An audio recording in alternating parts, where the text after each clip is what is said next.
Donc j'ai récapitulé en arabe, j'ai résumé ce qu'on a dit hier, j'ai résumé la phase de la jeunesse avant de passer ou d'immigrer au Canada, parce que je vais partir au Canada pour étudier. Et Allah, il voudra après, sa volonté subhanahu wa ta'ala, que je vais m'installer au Canada et je vais obtenir le titre de résident permanent, puis je vais obtenir la citoyenneté, la nationalité canadienne. Et tout ça, ça n'a jamais été dans le calcul, ça n'a jamais été dans un plan planifié. Qu'est-ce que je vais faire au Canada? Il m'est arrivé ce qui est arrivé à la majorité des immigrants, ici, en Europe. Il est arrivé ce qui est, je pars étudiant, maximum 5 ans, 6 ans, tu obtiens un master, tu obtiens un doctorat, peu importe ce que tu vas réussir comme diplôme, et tu retournes au pays pour travailler. Par contre, mon frère, il est parti pour immigrer. Il va quitter le Maroc en 79, il va obtenir le titre de séjour à Rabat, après un examen, le certificat de sélection de la province du Québec, puis le titre de séjour, on l'appelle titre de séjour permanent. Donc il va immigrer. Alors je vais vous raconter une chose qui s'est passée à la fin des années 60. L'office chérifien du phosphate marocain, parce que le Maroc c'est un des grands pays producteurs du phosphate. Donc après l'indépendance, l'État a créé ce bureau pour exploiter le phosphate. La région du phosphate c'est Khribga, entre Khribga et Asfi, c'est la région. Al-Jarf al-Asfar, le port, Al-Jadida, tout ça c'est relié un peu avec le phosphate. Khribga, il est à l'intérieur du pays. Et donc, le Maroc a commencé à faire du recrutement. Ceux qui veulent travailler, il y a des ingénieurs, il y a des techniciens, il a besoin de la main-d'œuvre. Comme il a besoin des gens dans l'administration, il a besoin des gens qui sont sur le terrain du phosphate. Et mon frère, il a fait une demande et il a été accepté. Presque tous ceux qui écrivaient le phosphate à l'époque, au bureau, ils les acceptaient parce que le Maroc vient de se relancer comme tout pays qui vient de prendre son indépendance. Il veut se reconstruire. Et donc, il l'a accepté. Ma mère, elle a passé une nuit blanche, je me rappelle très bien. Pourquoi je vous raconte cette anecdote? Parce que vous allez voir comment l'évolution de l'esprit, comment l'être humain, il évolue dans l'esprit. De Casa à Khribga, je crois combien? Entre 120 et 140 km. Casa à Khribga. C'est pas loin. Aujourd'hui, il y a l'autoroute. Autrefois, il n'y a pas l'autoroute, tu peux faire 2h30 pour arriver à Khribga. C'est la route nationale. Aujourd'hui, de Casablanca jusqu'à Khribga, jusqu'à Bni Mellal, jusqu'à Asfi, vous avez l'autoroute. Et donc, ça se fait à peu près en 1 heure et 1 heure et quelques. Ma mère a passé une nuit blanche, il discute avec mon père, je me rappelle très bien. Elle pleure. Pourquoi elle pleure?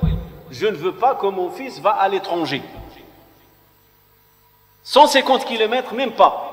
Elle considère que c'est l'étranger, à la fin des années 60. Je ne veux pas que mon fils va à l'étranger. Non, pas question. On était petits encore, et mon frère Abdouahad qui est né, c'est le deuxième, mais il est devenu le premier, parce que le premier s'appelle Mohamed, il est mort. Il est né en fin 1947. Puis il a eu Abdouahad 1949. Puis ma soeur Latifa, puis mon frère Ahmed, puis Al-Karim Zoubida, puis Jamal, puis moi, Youssef, Amina Youssef. On est 11 dans la filée. Ceux qui ont resté vivants, je vous ai dit l'autre fois, 7. Là, il y a un qui est mort, on est 6. La maman et le papa, Allah yarhamhum, wa yarham amwat muslimina ajma'in. Donc, elle passe la nuit, je ne veux pas que mon fils va à l'étranger. Ça, c'est fin les années 60, 69, 70, à peu près comme ça. Il a 20 ans, ou 21 ans. Ma mère ne veut pas. Il n'est pas question que mon fils, il quitte Casablanca pour l'étranger. Ma mère, il entend l'étranger, à l'époque. À l'époque, l'étranger, les gens immigrent. Ils vont en France, il y a les contrats à l'époque. À la fin des années 69 et les années 70, il y a ce qu'on appelle les contrats. C'est la vague de l'immigration vers l'Europe. Mais ma mère ne fait pas la différence entre l'Europe et l'intérieur. Et longtemps que son fils va quitter le Maroc pour un autre pays, pour elle, c'est une immigration. Et il va quitter Casablanca, donc il va quitter, c'est comme s'il va quitter le pays. Et pourtant, ce n'est que, effectivement, mon frère ne va pas y aller. Regardez comme Allah subhanahu wa ta'ala veut te préparer autre chose. Moi, je me regarde dedans, moi, je me trouve dedans. Dans cet événement, que ma mère bloque que mon frère va à Khribga travailler, je me trouve dedans. Pourquoi? Moi et le reste de ma famille, on va se trouver au Canada. Grâce à qui? Grâce à ce grand frère, Abdouahad. qui va partir de Casablanca à Montréal. Donc il va lui bloquer de quitter. Il ne voudra pas qu'il parte travailler au bureau du phosphate. C'est ce qu'elle... Il va faire ce qu'on appelle une formation, il va travailler ce qu'on appelle la formation de métier, pour centre de formation. Il va faire tôlerie. Il va travailler à Berly. Berly, c'est une société qui existait au Maroc autrefois, elle a fermé maintenant. Elle fait les poids lourds. Elle fait les poids lourds. Donc, il va être engagé dans cette société. Il va travailler dans cette société pendant un certain temps, jusqu'à 79. Le lien entre moi et mon frère, c'est très important que je vous le dise. Qu'est-ce qui va se passer? Comment je vais me trouver? Au Canada. Alors, il a un ami de quartier ou de métier. Il lui dit, il y a des pays qui acceptent l'immigration. Il demande la main-d'œuvre et ça ne coûte pas, parce qu'avant, il faut payer le contrat, les gens cherchent le contrat. Il lui a dit ça. Il lui a dit qui? Il lui a dit, il y a l'Irak, il y a l'Australie, il y a le Canada. Il lui a dit, l'Irak, il faut que tu passes ton permis. Parce qu'il demande les chauffeurs. Effectivement, il va faire son permis poids lourd. Comme ça, il se prépare, si jamais l'Irak l'accepte, il a son permis, il va le réussir. Il va écrire au Canada, il va écrire à Bureau de sélection générale du Québec, ici à Paris. Parce que pour écrire au Canada, on écrivait à Paris. Ils ont un bureau qu'on appelle Bureau des certificats de sélection, Bureau de sélection générale. Bureau de sélection générale. Il va leur écrire. Et il va écrire à l'Australie. 3 écrits. Et les 3, il va les recevoir favorables. L'Irak l'accepte. Le Canada, c'est la première réponse, parce qu'après il y a des examens. Canada accepte. Et l'Australie accepte. Et je me rappelle, on a reçu les documents en anglais. Les pages jaunes et tout ça. Il me dit, essayez de me décortiquer cela, parce que j'étais au lycée et on savait lire un peu l'anglais. Et par contre, il va choisir entre les 3 le Canada. Pourquoi? Parce que le Canada parle français. Donc il n'aura pas le casse-tête d'aller apprendre l'anglais. Et il ne va pas aller dans un pays arabe. Les gens préfèrent l'immigration vers l'Occident. Donc quand il a eu l'embarras du choix, il a répondu à l'Australie, il a répondu à l'Irak, il a répondu au Canada. Et Canada lui a envoyé le rendez-vous. L'Irak, il a oublié. Et l'Australie, la même chose. Il n'a plus donné suite à l'Australie, il a donné suite au Canada. Il doit passer l'examen pour obtenir certificat de sélection. Et une fois que tu obtiens un certificat de sélection, tu passes le test médical. Et tout ça, c'était rapide à l'époque. Aujourd'hui, c'est long. Le Canada, j'ai des amis, ils me disent le Canada, pour immigrer, au moins 2 ans, pour étudier un dossier. Il y en a qui attendent 4 ans pour le Canada, pour l'immigration au Canada. S'il n'y a pas une dérogation particulière, urgence. C'est de 2 ans à 4 ans pour étudier un dossier. Alors, il obtient un certificat de sélection, il fait sa visite médicale, il prépare, on lui donne le certificat de sélection permanente, parce que le Canada, c'est pas un titre de séjour comme en France. 1 an, 2 ans ou 10 ans, et chaque fois que tu veux le renouveler. On m'a dit qu'en France, autrefois, dans les années 60, il existe la même chose. Titre, certificat, titre de séjour permanent. Le Canada, elle te donne à l'ambassade, à Rabat, quand tu prends le titre de séjour permanent. On l'appelle certificat de séjour permanent. Et à l'aéroport, il te confirme que tu es rentré, et ça y est, tu n'as pas de carte à renouveler, t'es permanent, tu passes 3 ans de séjour, tu passes à la nationalité canadienne. C'est facile.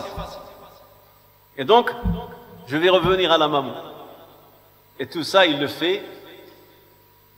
Et à un moment, il dit à la maman, ça y est, on m'a répondu, et je peux partir au Canada. Elle était au courant des premières démarches. Mais regardez l'évolution de l'esprit. C'est vrai, c'était dur pour elle. Mais il a vu la galère. Il s'est marié, il a une fille. Il a, à 79, il a déjà 30 ans, je crois. Ouais, il a 30 ans, à 79. Donc, il est marié, il a une fille et il habite avec nous. Il est démuni de moyens pour pouvoir avoir son propre appartement. Et vous savez, le mariage, c'est des problèmes. L'épouse qui peut parfois se disputer avec les parents. ou l'épouse qui peut se disputer parfois avec les sœurs ou avec les frères. Ça n'a pas été facile. Alors il vient voir ma mère, il lui dit ça y est. Et jusqu'à présent, ma mère ne montre aucune résistance. Aucune résistance. Aucun rejet. Le jour où il lui a dit ça y est, je vais partir, il le regarde. Il lui dit, tu vois là? Il lui a dit, c'est qui ceux-là? On était tous là. Il a dit, c'est mes frères. Il lui a dit, ne les oublie pas. Une façon de lui dire, dégage et prends tes frères avec. Pour dire, en disant comment l'esprit a changé. Cette mère que j'ai vue passer nuit blanche, je ne veux pas que mon fils quitte vers l'étranger. L'étranger, c'est Khruga. 130 ou 140 kilomètres, peu importe, c'est pas loin.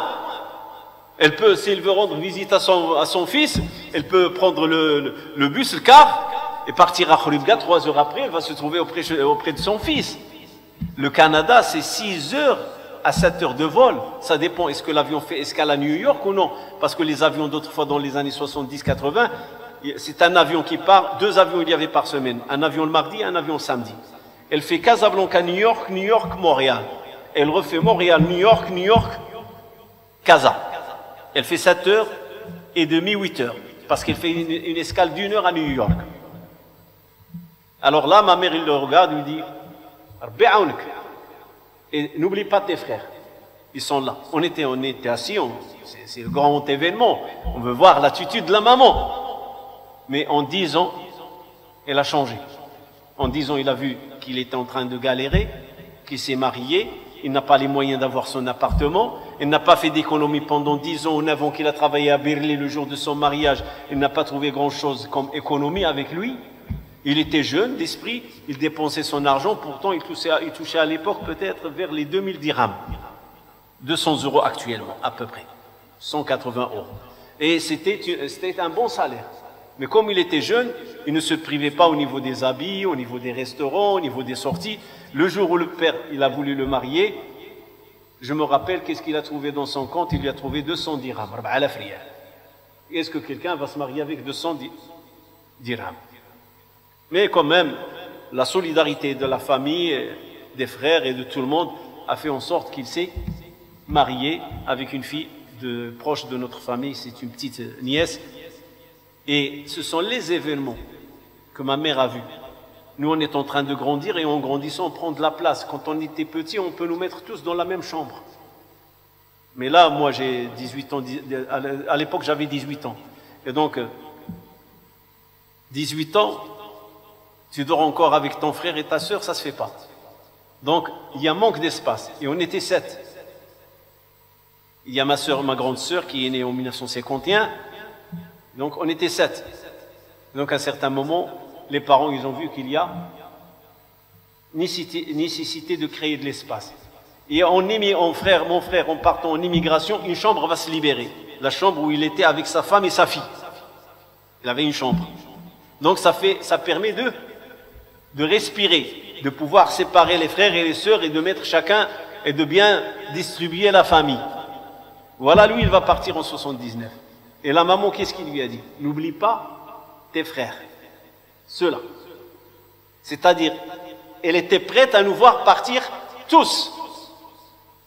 Sachant que je le redis encore une fois, à 10 ans derrière, elle ne voulait pas qu'il parte à Khruga. L'évolution. Pourquoi l'évolution?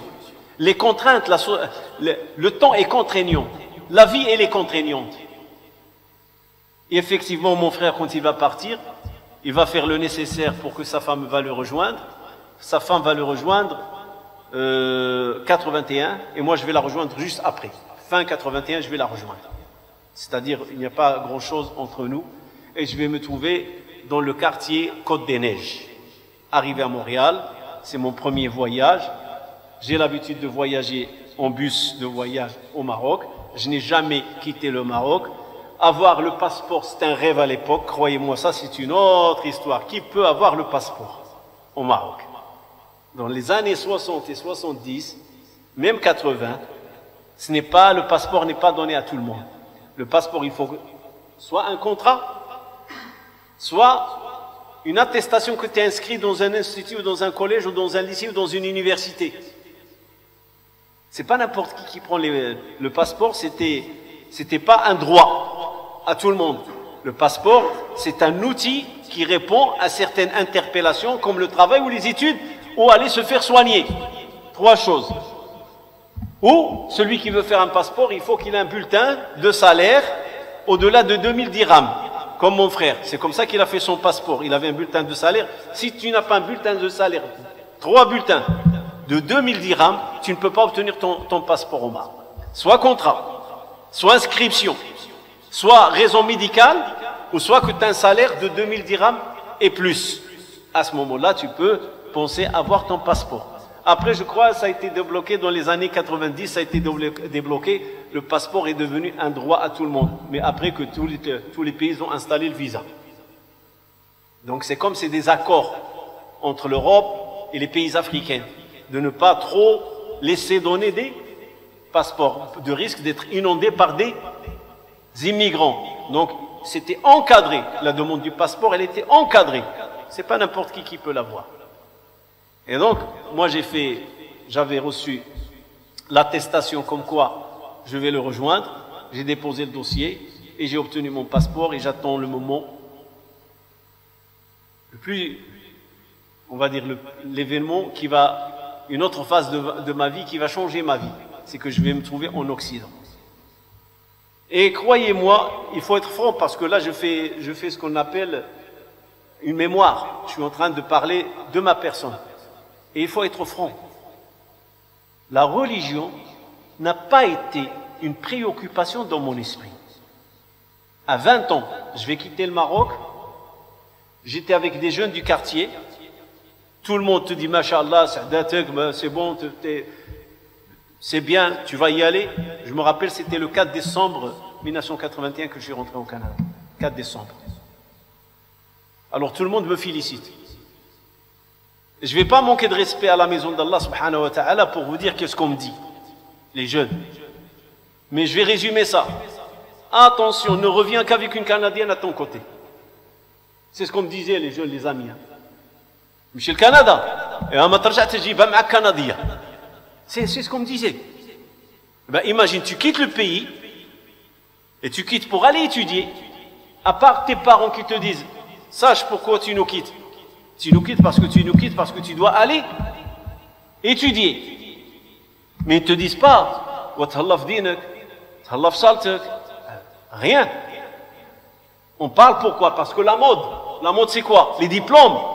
Et les diplômes c'est quoi? Tu es venu de l'étranger, tu as un diplôme, ingénieur, médecin.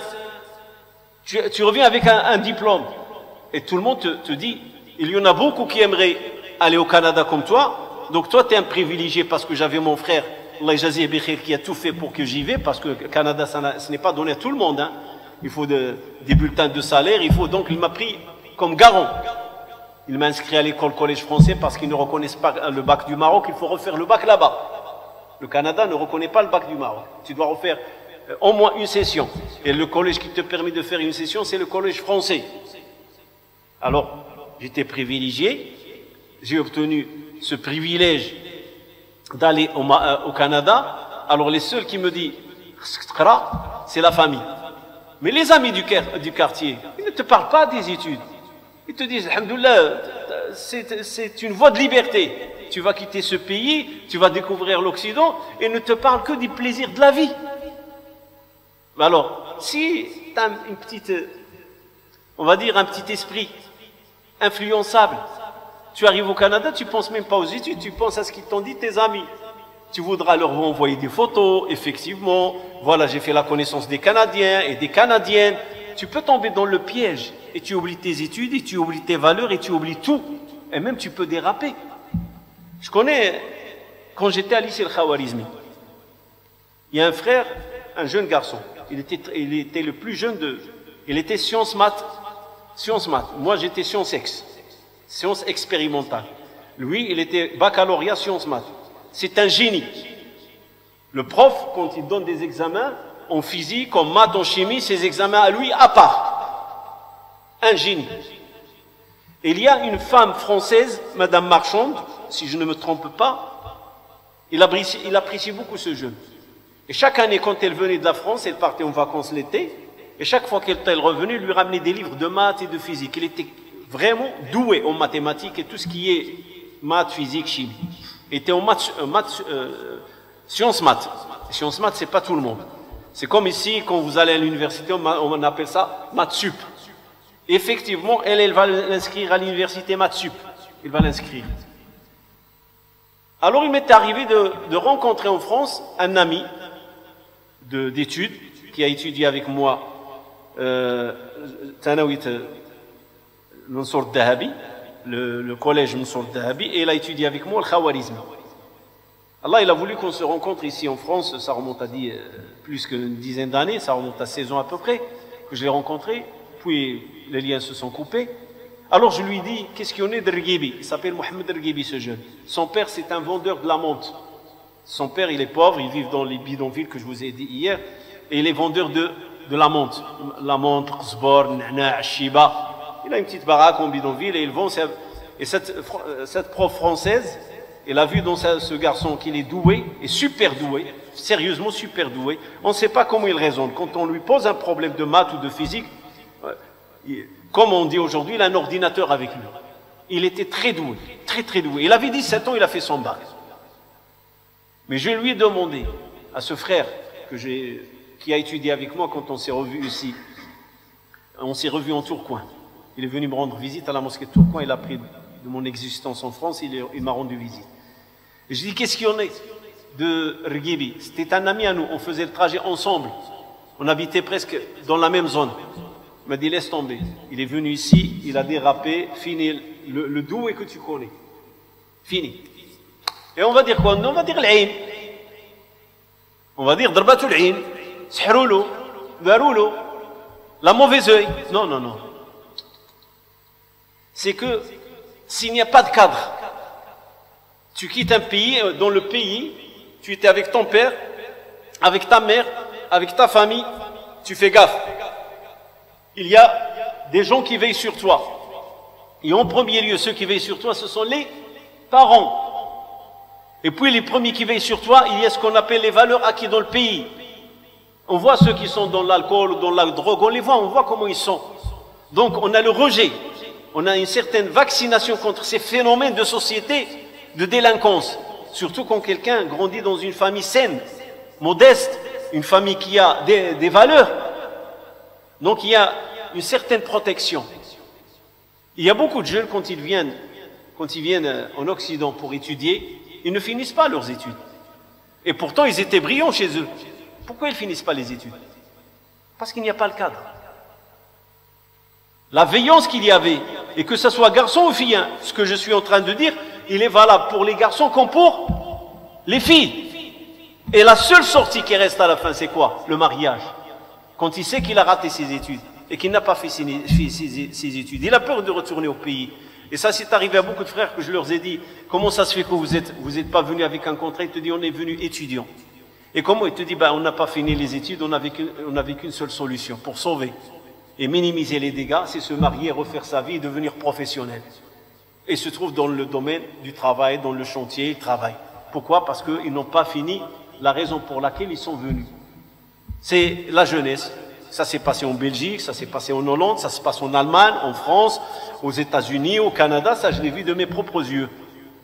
Alors, vous imaginez, moi, mes amis de quartier, les jeunes du quartier, tous, il n'y a pas un qui me dit tes études, ton diplôme, sauf les parents et mes frères et la famille, qui te disent n'oublie pas pourquoi tu es parti. Et je vais atterrir chez qui? Je vais atterrir chez mon frère. Là aussi, il y aura une surveillance. Il y a des horaires où il faut que je rentre. Je ne peux pas faire comme je veux. Même si je veux déraper, je dois donner des comptes à mon frère. Je vis chez lui. Je ne peux pas faire comme il me semble. Je sors à telle heure et je rentre à telle heure. Non. Tout est carré, tout est encadré. Et je vais vivre avec lui à peu près 2 ans et demi avant d'aller vivre avec des étudiants comme moi. Parce qu'à un certain moment, lui aussi, il a sa femme, sa fille, il y a un deuxième enfant qui arrive, et donc, je me suis retrouvé dans la religion. Et la religion m'interdit de rester seul avec sa femme. C'est devenu pour moi embêtant. C'est devenu pour moi dérangeant. parce que mon frère, il travaille de nuit. Et quand tu connais que la religion et tu commences à apprendre l'islam, c'est ce que je vous ai dit l'autre jour, on connaît l'islam traditionnel. Et l'islam traditionnel, il ne voit aucun mal que tu vis avec ton frère pendant que lui il travaille et toi tu es avec sa femme à l'intérieur de la maison. L'islam traditionnel n'interdit pas ça. Il ne voit aucun mal. Au contraire, si tu dis à ton frère, Ahouya, toi tu travailles, ta femme reste seule à la maison et moi je suis ici, j'ai 21 ans, 22 ans, je ne suis pas petit, ce serait bien que je quitte. Il te dit, je ne crois pas en toi, tu es mon frère, toi. Mais non, mais attends, c'est ce que me dit la religion. La religion ne me dit pas mon frère ou pas mon frère. La religion nous donne un cadre. Ton frère n'est pas là, tu n'as rien à faire dans la maison quand sa famille est là. Et d'ailleurs, s'il est muhtajiba, tu vas la contraindre à retirer, à toujours garder son hijab. Et s'il n'est pas muhtajiba, tu es un homme et elle, c'est une femme. Et je connais une histoire qui s'est passée ici en France. Dans ce sens-là, la question de la religion, quand on commence à apprendre la religion, alors un frère, il commence à fréquenter la mosquée. Un jour, il vient me voir. Il me dit, écoute, j'ai mon frère qui a immigré sans papier. Il est rentré clandestin. Et là, il est hébergé chez moi. Mais ma femme, dans quelques mois, il va venir. Que dois-je faire? Je dis simple, la religion elle est claire. Tu sors de la maison, il sort avec toi. Il ne rentre qu'en rentrant avec toi. La religion elle est claire. C'est une protection pour ton frère, c'est une protection pour toi, c'est une protection pour ta femme. C'est la protection à tout le monde. L'islam ne joue pas. Malheureusement aujourd'hui nous les humains on veut jouer. Alors il appelle sa mère. Il lui dit voilà ce que dit la religion. Vous savez ce que lui dit sa mère? Al-Muskhot. Al-Muskhot. La malédiction sur toi, tu es un désobéissant. C'est quoi cette religion que tu nous as appris, que tu es en train de vouloir nous appliquer au sein de la famille? Il dit c'est l'islam, demande à papa. Et son père, alhamdoulilah, il est là-bas, il lui dit demande à mon père d'aller voir l'imam de la mosquée et qu'il pose la question, c'est quoi? Et c'est ça ce que je vous ai dit l'autre jour quand je vous ai dit qu'on a l'islam de tradition chez nous. Tous, qu'on soit au Maroc, en Algérie, en Tunisie, en Libye, on a un islam de tradition dans les années 70. Plein de jugements de l'islam et valeurs de l'islam. Et regarde, de l'islam, on ne les connaît pas. Quand l'islam, il dit par exemple, arrivé à 10 ans, séparer les enfants dans le lit. Pourquoi? Parce que l'islam veut éviter qu'il y ait des dérapages. C'est protéger la famille. Et maintenant, si on lit dans la presse, qu'est-ce qui arrive comme dérapage dans la société? Il y en a plein. Alors quand l'islam il te dit al-hamu al-maut, le beau-frère c'est la mort. Le prophète sallallahu alayhi wa sallam il dit al-hamu, le beau-frère c'est la mort. C'est-à-dire le beau-frère peut trébucher. Le beau-frère c'est qui? C'est le frère du mari. La jeunesse. Alors le jour où j'ai dit à ça à mon frère, il me regarde méchamment. Il me dit tu dis quoi? Je dis oui. Il faut que je quitte. Les conditions pour que je reste avec vous, ils ne sont pas là.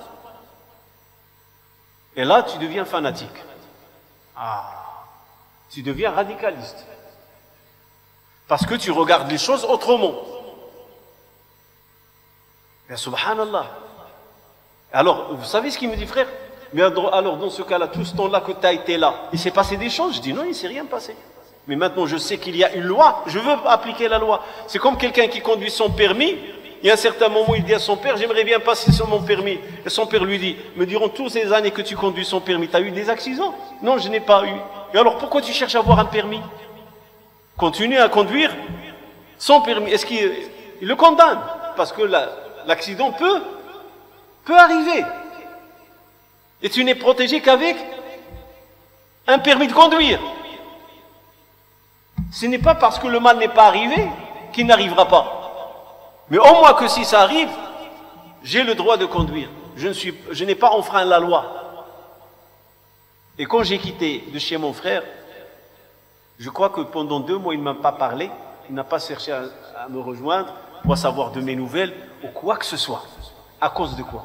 À cause de cette décision de quitter le foyer. À cause de cette décision.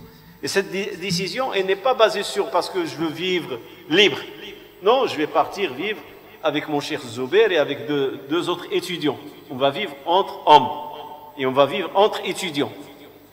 Et ça veut dire que l'islam commence à évoluer dans mon esprit. Je veux vivre mon islam. Je veux être conforme le possible que je peux avec l'islam. Et en commençant par cette décision de quitter le foyer du frère pour vivre avec d'autres frères. Pourquoi? Parce qu'il y a des raisons sur lesquelles je vais, on va les citer. C'est que j'ai trouvé chez mon cher une grande bibliothèque. C'est un homme qui s'est...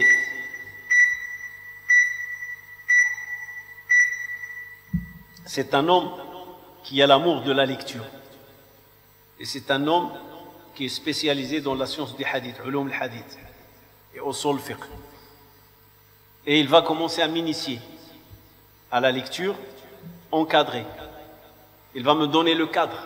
Parce que je vous ai dit jusqu'avant que je quitte le Maroc, il n'y avait pas de cadre dans la lecture. Je lisais tout, que ce soit en arabe, que ce soit en français, tout ce qui me passe par la main, je lis. Je ne fais pas de sélection. Même, je me rappelle, j'ai lu le grand livre Jumhuriyat Aflaton, la République de Platon. Jumhuriyat Aflaton, je l'ai lu en arabe. C'est un livre de logique. Et dans le Jumhuriyat Al-Fadila, la noble République Aflaton. Donc, je lisais tout. Philosophie, littérature, tout ce qui se passe. C'était pas encadré, c'était mélangé. Al-Flila ou Lila, Sefdul Yazan, Antara, la poésie. Je lisais tout. C'est une qualité de tout lire. Ça te donne une culture générale.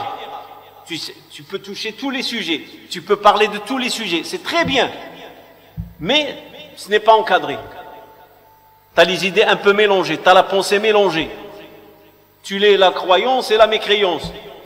Tu lis la guidance et l'égarement. Parce que les romans, c'est l'égarement.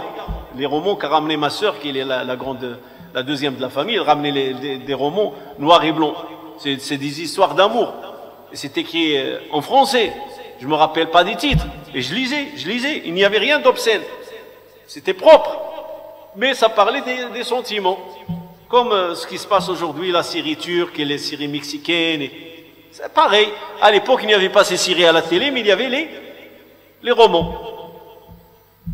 Sans oublier que j'étais un fidèle de l'Halqa, al-Baldiya, les assises populaires, que je vous ai parlé dans le premier cours que j'ai donné sur mon itinéraire, que ça m'a beaucoup influencé, la possibilité de s'adresser aux gens, le courage de s'adresser aux gens. Et c'était très touchant. Il te donne les ingrédients, comment parler aux gens. L'halqa, parce que tu t'adresses à un public direct. C'est pas enregistré. C'est pas transmis en différé. Non, c'est direct. Tu as les gens devant toi, tu as le cercle et tu dois improviser. Tout ça, c'était l'itinéraire de Bled. Arrivé au Canada, il n'y a pas de ça. Allah subhanahu wa ta'ala, il a voulu que je sois encadré. Il va mettre cet homme sur mon chemin, qui s'appelle Zubair Dahan, que je salue actuellement. Il est, à ma connaissance, il est à Qatar. C'est un prof de maths et aussi c'est un grand chercheur dans le cadre de Ulum al-Hadith. Il a même des écrits sur Ulum al-Hadith. C'est un des personnages qui m'a beaucoup influencé, d'une façon directe, parce que j'étais tout le temps avec lui, on était les inséparables. Attachés, la mosquée, et puis on a habité ensemble. Jusqu'à ce que le Canada va décider de lui retirer le visa. Il va l'empêcher de continuer son doctorat de maths. Pourquoi? Allahu a'lam. Quand il va renouveler, parce qu'il n'avait pas il avait visa étudiant, séjour étudiant. Et le séjour étudiant, chaque année, tu dois le renouveler. Donc, arrivé à un certain moment, ils n'ont pas voulu lui renouveler son séjour étudiant. Pourquoi? Nous, on sait pourquoi. C'était quelqu'un de très militant sur le terrain et qui a eu beaucoup d'impact sur beaucoup de personnes qui ont embrassé l'islam. Et il était très militant surtout au niveau des universités. Et ça, le mouvement dans les universités, ça aussi, on va en parler parce que ça va nous permettre de créer autour de nous un chantier dans lequel on va exercer la da'wah. On va commencer à savoir que l'islam est une religion de da'wah. Ce n'est pas une religion de pratique individuelle. Non, l'islam c'est une religion de prédication. L'islam est une religion de réforme. L'islam est une religion de transmission. Comment transmettre l'islam? Pas pour convertir les gens. Non, pour leur dire, voilà, il y a une religion et c'est la dernière de religions et voilà notre mission sur terre. Parce que dans l'islam traditionnel, on n'apprend pas cela, qu'on a une mission sur terre. C'est dans le cadre de la da'wah, dans l'islam, qu'on comprend que nous, les musulmans, on a une mission. Et c'est ce qui va te donner une charge sur ton dos, que tu dois transmettre cette religion, que tu es l'héritier de Muhammad sallallahu alayhi wa sallam. Et lui, sallallahu alayhi wa sallam, il a transmis à toi aussi de transmettre, mais transmettre quoi? Il faut la science, il faut l'apprentissage. Dans l'islam, il n'y a pas le khurafat. On doit transmettre du vrai, on doit transmettre du concret, on doit transmettre du palpable, on doit transmettre du sensé et du logique. Et cet homme-là qui est Zubir, il va beaucoup m'influencer. Je vais coller, on mange ensemble. Wallahi, il arrive des jours où on ne trouve rien à manger, moi et lui. Rien. Et on dort comme tel. On était des étudiants. On n'a pas de bourse, on n'a pas d'aide, si ce n'est pas les gens qui vont nous aider. Et on a loyer, et toutes ces choses-là, il faut se débrouiller pour les avoir, sans tendre la main, sans faire le miskin, sans faire le pauvre, sans faire celui qui cherche. Et il y a des gens qui savent à qui donner. À lui, il a besoin. Là, je vous étale le général du Canada, parce que c'est un autre climat, c'est un autre milieu. On est abandonné à nous-mêmes, avec notre religion. Tu pars au Canada, si tu n'as pas de cadre, je ne te garantis pas que tu vas réussir tes études. Tu pars à n'importe quel pays en Occident, tu n'as pas de cadre, tu n'as pas de famille, tu n'as pas d'hébergement, ou des gens avec lesquels tu vis, qui ont la crainte d'Allah, je ne te garantis pas que tu vas rester dans la droiture. C'est garanti. Et l'expérience, il est là pour parler. Moi, quelque part, j'étais protégé. Allah subhanahu wa ta'ala, il a fallu que je sois chez mon frère et que je reste avec mon frère, je crois, 2 ans, 3 ans. Je vais faire le calcul. Peut-être 3 années que j'ai resté avec, 3 années, effectivement. J'ai quitté 84. Donc, je suis resté avec lui 3 années avant de quitter. Donc, j'ai vécu avec mon frère 3 années. Donc, c'est 3 années de protection. Et j'étais sous un toit, logé, nourri, blanchi et protégé. Parce que je ne peux pas déraper à gauche, à droite, parce que je dois rendre des comptes à mon frère. Cependant, le contexte religieux, il n'existe pas.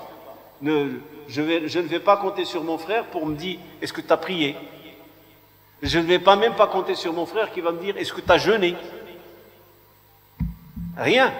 Si toi-même tu ne cherches pas le calendrier, si toi-même si tu ne cherches pas à savoir où est le mois de Ramadan, où est la fête du grand sacrifice, personne ne te le dira. Sauf si tu fréquentes les mosquées. Et à l'époque, il y avait 2 mosquées, dont j'en parlerai aussi, la mosquée Fatima et la mosquée... C'est la plus grande mosquée d'ailleurs, dont le recteur était un Marocain de Fès et l'imam Masjid Daoua, voilà, la mosquée de Daoua. Mosquée Fatima et mosquée de Daoua. Mosquée Fatima, c'est un Syrien qui l'a mis à disposition aux musulmans. C'est une petite mosquée d'une 40aine de mètres de carré sur 2 étages. On a l'habitude de prier. Il n'y avait pas une grande fréquentation à l'époque. La mosquée de Daoua, à laquelle on allait prier le Jumu'ah, on était 3-4 lignes dans les années 82-83, pour vous dire que l'islam était encore étranger à Montréal. Le Jumu'ah, on était 2, rangés 3. Et il y avait 2 autres mosquées qui étaient de l'autre côté de la ville. C'était de la communauté pakistanaise. Il y avait le MCQ, Mosquée Communauté of Québec, Muslim Communauté of Québec, ICQ, Islamic Center of Québec. Et les 2, c'était des Pakistanais qui les géraient. À part ces 2-là, il y a 2 mosquées pour la communauté musulmane d'origine arabe, c'est-à-dire le Maroc jusqu'au pays du Golfe. L'Irak, c'était la mosquée Aïcha et la mosquée... Pardon, c'est pas Daoua. Là, le vrai nom, il est Masjid al-Umma. La mosquée al-Umma, la rue Saint-Laurent, croisée par la rue Saint-Denis, à Montréal.